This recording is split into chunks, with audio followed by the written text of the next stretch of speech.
तो बच्चों, आप सभी का स्वागत है आज के इस लेक्चर में। इस लेक्चर में बात करेंगे विद्युत धारा के चुंबकीय प्रभाव की।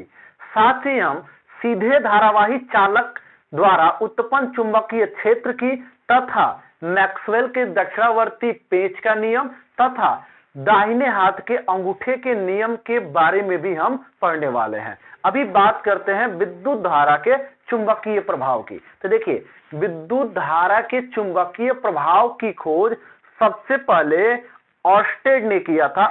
और क्या बताया था इन्होंने? तो इन्होंने बताया था कि यदि किसी चालक में, माने कहने का मतलब यदि किसी धारावाही चालक तार में, चाहे किसी धारावाही चालक में विद्युत धारा प्रवाहित किया जाए तो उसके चारों ओर चुंबकीय क्षेत्र उत्पन्न हो जाता है तथा चुंबकीय क्षेत्र उत्पन्न होने की इसी घटना को हम विद्युत धारा का चुंबकीय प्रभाव कहते हैं। जैसे कहने का मतलब है, यदि कोई भी चालक तार है जिसमें मतलब धारा का प्रवाह हो सकता है, और उसमें हम धारा प्रवाहित करते हैं तो इसके चारों तरफ जो है कि एक चुंबकीय क्षेत्र उत्पन्न हो जाता है।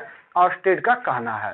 देखिए और क्या कहते हैं इनका। सबसे पहले अभी बताया गया कि खोज हैंस क्रिस्टियन ऑर्स्टेड ने 1920 में किया था। और क्या कहे, तो यदि किसी चालक में धारा प्रवाहित किया जाए तो उसके चारों ओर चुंबकीय क्षेत्र उत्पन्न हो जाता है। विद्युत धारा के इस प्रभाव को ही विद्युत धारा का चुंबकीय प्रभाव कहते हैं।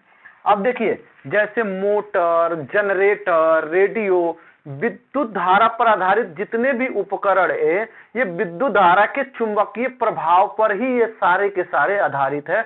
इन्हीं के नियमों पे बनाए गए हैं। अब बात करें कुछ प्रयोगों की, जैसा कि यहाँ पे आप चित्र की मदद से देख रहे हो। देखना बच्चों, यहाँ पे कुंजी खुली हुई है, अर्थात इसमें धारा का प्रवाह जब नहीं हो रहा है। तो यहाँ देखिए, ये चुंबकीय सुई लिया गया है, इसमें जो है कि कोई भी विक्षेप नहीं देखने को मिल रही है।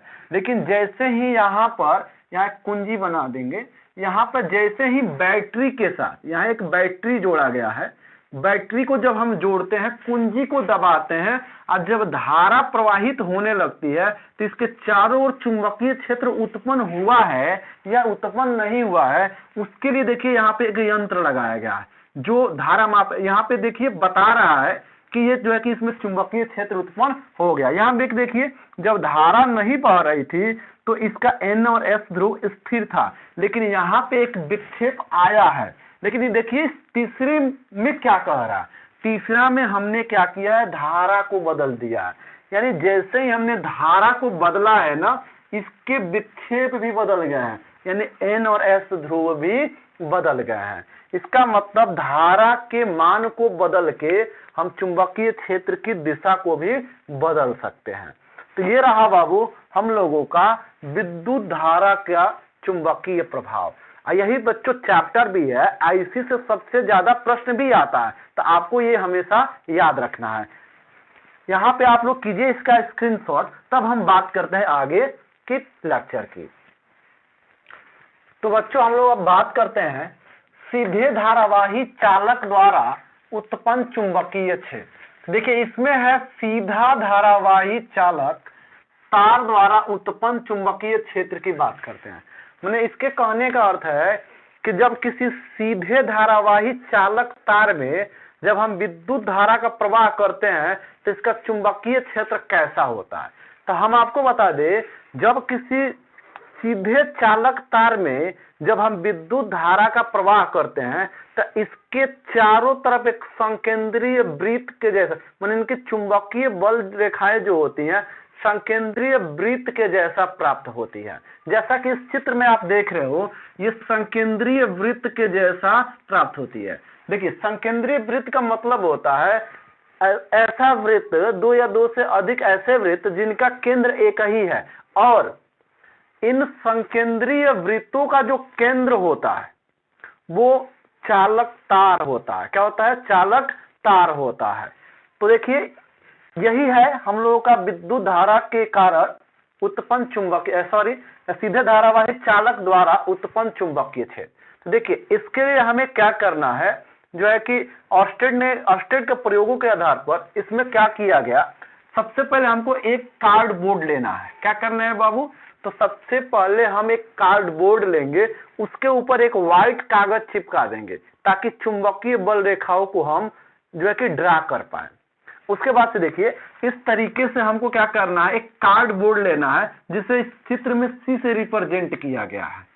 उसके बाद से जो कि इसमें एक ऊर्ध्वाधर जो है कि ए बी सीधा तार लगा देना है। यहाँ ए बी जो है कि एक तार लगा गया है, इसको बीच में से छेद करके क्या करना है, एक तार लगा लेना है। मैंने क्या करना है, एक ऐसे तख्ती ले लेना है, उसको व्हाइट कागज चिपका देना है, अब बीच में से एक जो है कि सीधा तार आपको लगा देना है। फिर क्या करना है, तार के दोनों सिरों को बैटरी से जोड़ देना है। देखिए यहाँ पे बैटरी से जोड़ दिया गया है। अब क्या करते हैं, जब कुंजी दबाते हैं बच्चों, देखिए इसमें कुंजी छूट गया है, चलिए हम यहाँ पे एक कुंजी बना लेते हैं। यहाँ पे एक कुंजी बना लेते हैं। देखिए कोई भी परिपथ होगा तो उसमें कुंजी का होना एकदम जरूरी है, नहीं तो परिपथ पूर्ण नहीं कहलाएगा, परपथ कहलाएगा ही नहीं। पहले देखिए तो इस तरीके से ये सेटअप हो चुका है। उसके बाद क्या करना है, देखिए उसके बाद लोहे के जो छीलन है उसके ये जो तख्ती है उसके किनारों पे रख देना है।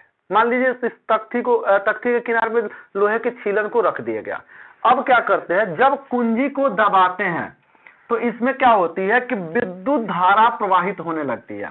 मतलब ये जो चालक तार जो ऐसे लंबा लगाए थे, इस तरीके से जो लगाए थे, अब इसमें विद्युत धारा का प्रवाह होने लगता है। तो देखिए विद्युत धारा का प्रवाह दो स्थितियों में होता है। जब प्लस टर्मिनल को जब इससे कनेक्ट करते हैं तो धारा नीचे से ऊपर की तरफ जाती है, अब प्लस को इससे कनेक्ट करते हैं तो धारा ऊपर से नीचे की तरफ आती है। तो ये धारा के जाने के दो केस मिल रहा है। चलिए मान लीजिए इसमें धारा का जब प्रवाह होता है तो इसके चारों ओर चुंबकीय क्षेत्र उत्पन्न हो जाता है।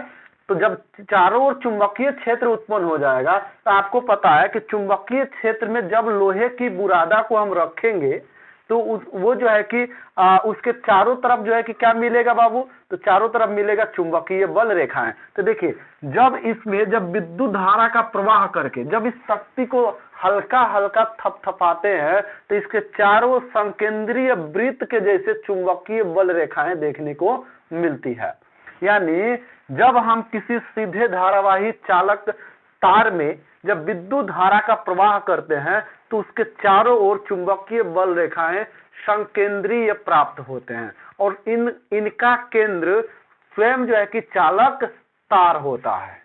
अब समझना यह है, इन चुंबकीय बल रेखाओं की दिशा में हमें सबसे अच्छे से समझना है। तो देखिए क्या समझना है, इसमें क्या है कि देखिए जब धारा नीचे से ऊपर की तरफ जा रही है, ध्यान से समझना है, जब धारा नीचे से ऊपर की ओर प्रवाहित होती है, यानी कहेंगे जब किसी चालक तार में धारा नीचे से ऊपर की ओर प्रवाहित होती है तो चुंबकीय बल रेखाओं की दिशा घड़ी के विपरीत होती है। कैसी होती है बच्चों, घड़ी के विपरीत होती है। देखिए यहाँ पर नीचे से धारा जब ऊपर जा रही है, नीचे से धारा जब ऊपर जा रही है तो चुंबकीय बल रेखाओं की जो डायरेक्शन है वो क्या है, जो है कि एंटी क्लॉकवाइज प्राप्त हो रहा है। अब देखिए इसमें हमने क्या किया है कि फेज को बदल दिया है, मतलब प्लस और माइनस को बदल दिया है। यानी अब जो है ए सिरा को हम धन सिरे से कनेक्ट किया है। तो देखिए धारा ऊपर से नीचे की तरफ प्रवाहित हो रही है।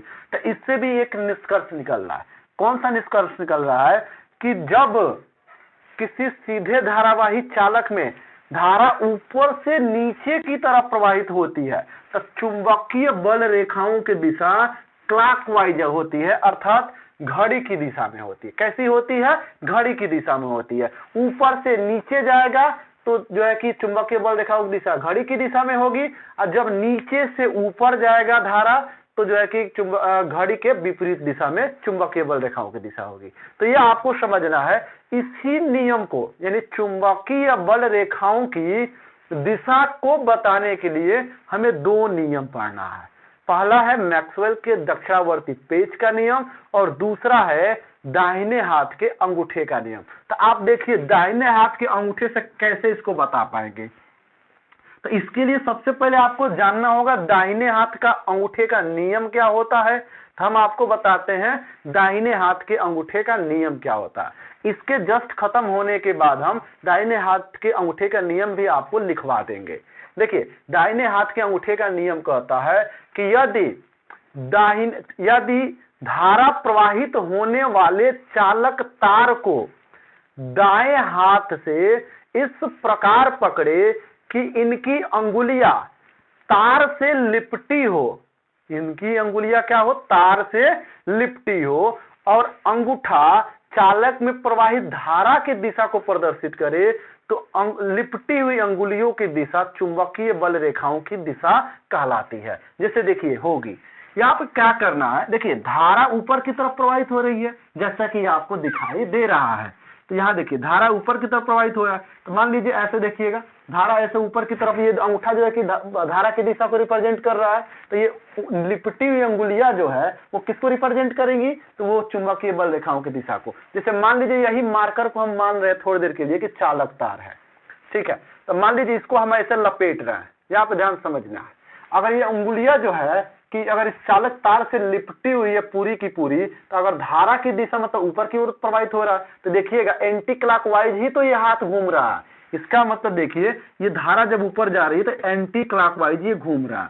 इसमें देखिए विपरीत, इसी को अगर हम ऐसे उल्टा कर दे तब, यहाँ पे देखिए ऐसे उल्टा कर दे तब, तो देखिए धारा की दिशा नीचे है, यानी अंगूठा नीचे है तो धारा की दिशा नीचे है, और लिपटी हुई अंगुलियां किस दिशा में है, तो एंटी क्लॉकवाइज में घूम रही है। किस में घूम रही है, क्लॉकवाइज में है। तो इससे निष्कर्ष निकल गया कि जब धारा की दिशा ऊपर से नीचे होगी तो चुंबकीय बल रेखाओं की दिशा जो है कि क्लॉकवाइज होगी, और जब नीचे से ऊपर होगा तो एंटी क्लॉकवाइज होगा। ये आपको याद रखना है। अब इसके बाद बच्चों हम बात करेंगे इनके प्रयोगों के आधार पर कुछ निष्कर्ष निकला है, आइए इनसे कुछ फॉर्मूला भी हम डिराइव करेंगे चुंबकीय क्षेत्र की तीव्रता की। देखिए तब प्रयोगों के आधार पर ध्यान से समझना, प्रयोगों के आधार पर सिद्ध हो चुका है, प्रयोगों के आधार पर सिद्ध हो चुका है कि सिद्ध हो चुका है कि चुंबकीय धारा, ऐसे विद्युत धारा सीधे धारावाही चालक में, ऐसे कर देंगे उत्पन्न चुंबकीय क्षेत्र, उत्पन्न चुंबकीय क्षेत्र, उत्पन्न चुंबकीय क्षेत्र पहला, उत्पन्न चुंबकीय क्षेत्र बी जो होता है, इसे बी से रिप्रेजेंट अगर हम करते हैं तो इस प्रयोगों द्वारा यह सिद्ध हुआ है कि इन धारावाही चालक का उत्पन्न जो चुंबकीय क्षेत्र जो बी होता है वो इसमें चालक में प्रवाहित धारा के अनुक्रमानुपाती होता है। इसका मतलब ये जो बी होता है ना बच्चों, उस चालक में प्रवाहित धारा आई के अनुक्रमानुपाती होता है। इसको हम बना लेंगे इक्वेशन नंबर 1। ठीक है, यहाँ थोड़ा सा जगह की कमी है लेकिन ये काफी जगह है पढ़ने के लिए। यह देखिए दूसरा क्या कहता है, तो चालक में उत्पन्न चुंबकीय क्षेत्र बी जो होता है उनके लंबाई के व्युत्क्रमानुपाती होता है। किसका बच्चों, तो उनके चालक तार के लंबाई के व्युत्क्रमानुपाती होता है। यानी यदि चालक तार की लंबाई r हो तो 1/r हो जाएगा इस तरीके से। तो ये हो जाएगा इक्वेशन नंबर 2। अब देखिए इक्वेशन और 2 को जब मिलाते यानी लिखेंगे समीकरण 1 तथा समीकरण 2 से, तो क्या मिलेगा हम लोगों को, तो मिलेगा B समानुपाती I/R, ये स्मॉल r लिखेंगे R। अब देखिए क्या करना, ये जब समानुपाती का नियतांक हटता है तो आपको भी पता है कांस्टेंट आता है। देखिए के एक कांस्टेंट है तो यहां लिख देंगे हम, चाहे तो यहां भी लिख सकते हैं, जहां के बराबर μ0/2 पाई एक, चूंकि जो के एक कांस्टेंट है लेकिन इस के का मान प्रयोगों द्वारा प्राप्त किया जा चुका है। क्या, तो μ0/2 पाई, इसका मान भी ज्ञात किया जा चुका है। क्या बच्चों, तो जिसका मान होता है 2 × 10⁷ न्यूटन पर एम्पियर स्क्वायर। ये मात्रक आपको याद रखना है, परीक्षा में ये मात्रक पूछ लिया जाता है कि μ0/2 पाई का मात्रक और मान कितना है, तो मान भी आपको याद रखना है और मात्रक भी याद रखना है। तो ये होता है न्यूटन पर एम्पियर स्क्वायर, यहाँ पे होता है बच्चों न्यूटन पर एम्पियर स्क्वायर। अब देखिए ये मान यहाँ पे पुट कीजिए तो क्या मिलता है, तो B इक्वल टू मिलेगा म्यू 0/2 इंटू आई बट्टा आर, स्मॉल आर होगा। इस प्रकार से एक सूत्र बन चुका है। इसी सूत्र की सहायता से हम न्यूमेरिकल सॉल्व करेंगे, और न्यूमेरिकल्स परीक्षा में इस सूत्र पर आधारित पूछा भी गया है, तो आपको इस सूत्र को याद रखना है। देखिए इस चुंबकीय क्षेत्र का मात्रक जो है न्यूटन पर एम्पियर मीटर होता है। ये आपको पता है, पिछला जो लेक्चर था ना उसमें इन सब सारी चीज़ों को बताया जा चुका है। लिंक आपको डिस्क्रिप्शन में मिल जाएगा, वहां से जाके आप लोग देख सकते हैं। तो चलिए हम लोग बात करते हैं आगे, अर्थात मैक्सवेल के दक्षिणावर्ती पेच का नियम और दाहिने हाथ के अंगूठे का नियम। तो कीजिए तब तक इसका स्क्रीनशॉट, आगे देखते हैं। तो बात करते हैं हम लोग दाएं हाथ के अंगूठे के नियम की। तो देखिए इसमें दाएं हाथ के अंगूठा और मैक्सवेल के दक्षिणावर्ती पेच का नियम, ये परीक्षा में पूछा जाता है कि इन दोनों नियमों का प्रयोग किस लिए किया जाता है। तो देखिए इन दोनों नियमों का प्रयोग जो है कि चुंबकीय बल रेखाओं, यहां ध्यान से समझना है, चुंबकीय बल रेखाओं की दिशा ज्ञात करने के लिए किया जाता है। रेखाओं की दिशा ज्ञात करने के लिए किया जाता है,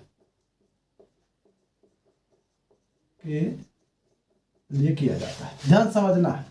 यानी दाएं हाथ के अंगूठे का नियम और दक्षिणावर्ती पेच का नियम दोनों ही चुंबकीय बल रेखाओं की दिशा ज्ञात करने के लिए किया जाता है। तो ये परीक्षा में पूछ ली जाती है, तो ये आपको याद रखना है। देखिए दाएं हाथ के अंगूठे का नियम क्या कहता है, ये कहता है कि वैद्युत धारा ले जाने वाले तार को दाहिने हाथ से इस प्रकार पकड़े कि उनकी अंगुलियां तार से लिपटी हो, तथा अंगूठा यदि प्रवाहित धारा की दिशा में हो तो लिपटी हुई अंगुलियों की दिशा चुंबकीय बल रेखाओं की दिशा होगी। यहाँ पे आप देख सकते हो बाबू, करा यदि हम दाएं हाथ में वैद्युत धारा ले जाने वाले तार को इस प्रकार पकड़े कि अंगुलियां तार पर लिपटी हो तथा अंगूठा वैद्युत धारा की दिशा में हो, तो लिपटी हुई अंगुलियों की दिशा चुंबकीय बल रेखाओं की दिशा होगी। इसके कहने का मतलब है, मान लीजिए ये चालक तार है, तो इसको मान लीजिए हम जब ऐसे दाहिने हाथ से पकड़ते हैं तो ये अंगूठा जो है, चूंकि अंगुलियां जो है कि इस तार से लिपटी हुई है और अंगूठा जो है कि धारा की दिशा को रिप्रेजेंट कर रहा है। अगर नीचे से ऊपर की धारा बह रही है इस तरीके से, तो ये अंगुलियां जो जिस तरीके से जिस डायरेक्शन में लिपटी हुई है वही दिशा चुंबकीय बल रेखाओं की दिशा होगी।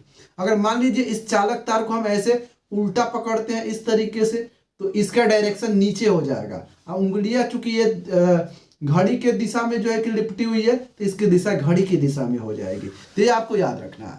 अब दूसरा है हम लोगों का मैक्सवेल के दक्षिणावर्ती पेच का नियम। जैसे आप लोग पेच तो देखे होंगे ना, जो पेचकस से कसते हैं हम लोग, वही पेच वाला नियम है। तो देखिए इसमें कह रहा है कि किसी पेच को कसते समय, पेचकस को यहाँ पे आप देख सकते हो, कह रहा है यदि हम पेच कसते समय पेचकस को दाएं हाथ से पकड़कर इस प्रकार घुमाए कि नोक धारा की दिशा में हो, तो जिस दिशा में पेच को घुमाने के लिए अंगूठा घूमता है वो दिशा चुंबकीय बल रेखाओं की दिशा कहलाती है। जैसे देखिए ये कह रहा है कि यदि हम किसी पेच को कसते समय जैसे किसी पेच को कसते समय पेचकस को दाएं हाथ से इस प्रकार पकड़े कि पेच यदि पेच की नोक धारा की दिशा में जाए, तो अंगूठा की जो दिशा होती है वो कहलाती है चुंबकीय बल रेखाओं की दिशा। तो यहाँ पे आप इस डेफिनेशन को देख लीजिए और इसको आपको याद कर लेना है। तो इसको कर लीजिए स्क्रीनशॉट। तब तक फिर मिलते हैं अगले लेक्चर में।